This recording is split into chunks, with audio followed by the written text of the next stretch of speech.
So, hi guys! It's lunchtime actually and check natin si Wow Life kasi galing siyang nagpadala ng mga parcel na sa mga umu-order. So, kahapon hindi namin na-push na ipadala because ang lakas ng ulan. Ayaw naman natin mabasa yung mga bagay-bagay. So, ngayon na lang.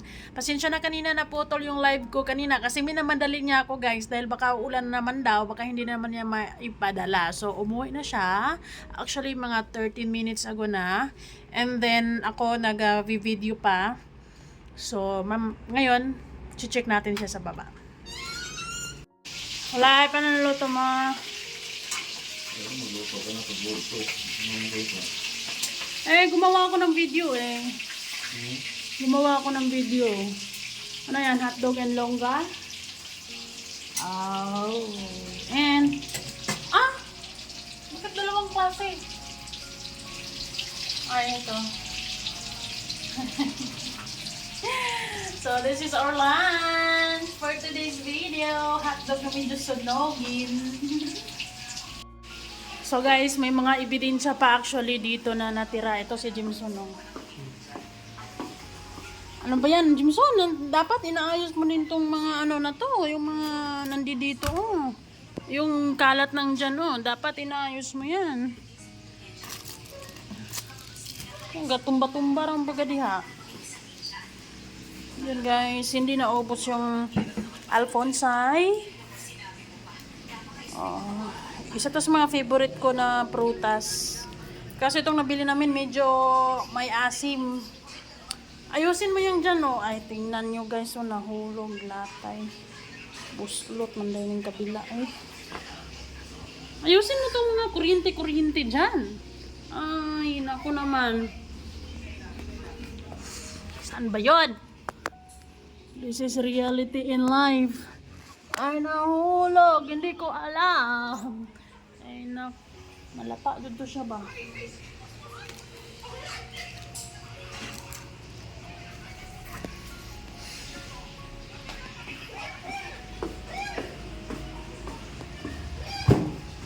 So, bumili nga kami kahapon ng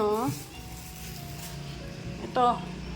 Maning-mani peanut butter. Ay, well, expiry date nito medyo matagal pa kasi 2025 pa. Mga panahon na yun, saktong-sakto, ubos na rin yan. Yun yung favorite ni Wow Life na palaman sa tinapay. Although, hindi ko bet yung na yan, yung peanut butter na yan matabang. Bet niya yun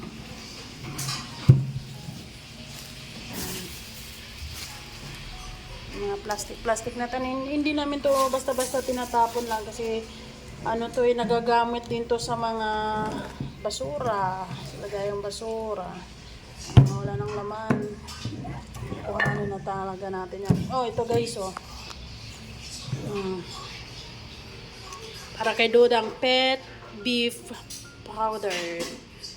It is usually nilalagay lang to sa pagkain. Kita nyo yan? Masarap to suka and may sili. So, prepare lang muna natin yung pagkain guys and back later. So, this is it guys. Ito yung food namin ngayon. May longganisa. Ang dami ng luto. Inubos mo naman mo na. Dalawa lang naman ang ubos natin yan. Longganisa.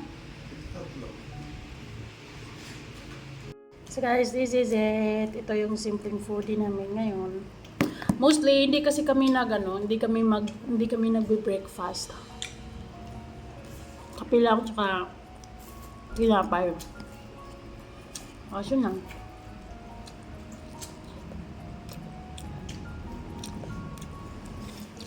Kasi naulap kasi kanina nagmamadali siyang ipadala yung mga parcel. Kaya baka ulan naman.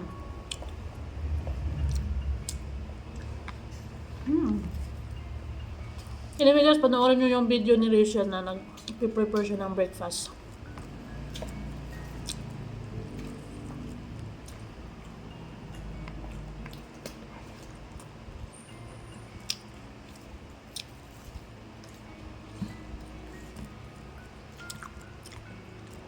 Kayo, ano ulam niyo dyan? Bye! Yan guys, while kumakain nga kami, or actually kakatapos kami moment, dumating din yung order ko ng peanut butter. Akala ko talaga itong peanut butter na to is hindi na dadating kasi matagal na siya guys. Kaya bumili kami kagabi yan. So ito ngayon, ito yung uso ngayon sa TikTok, Michael's peanut butter. And ang laki-laki niya yan guys, 150 lang. 100 grams na, bali 1 kilo. Yan. Ito kasi ano siya, matabang siya and di ko lang siya bet. Bet siya ni Wow Life. Hindi pa rin. Hilahin mo. Silid. So, kung kayo, isa kayo sa mahilig sa peanut butter, mag-order na kayo guys. Mas matamis na. Ayun oh, tingnan nyo naman oh. Iganon mga Wow Life, iganon mo. Very light lang. Matamis nga, medyo pero hindi super. Kasi sinausaw mo ng lahat ng kutsara, dapat ibabaw lang. Hindi kasi malinis naman din yung kutsara na to. Ito mas creamy. Mas malapot. Kaysa yung nabili namin kagabi. And tikman ko nga. Okay lang. Tamis ka. Ang sarap. Huwag mo ilagay sa kanin. Masarap nga to ah.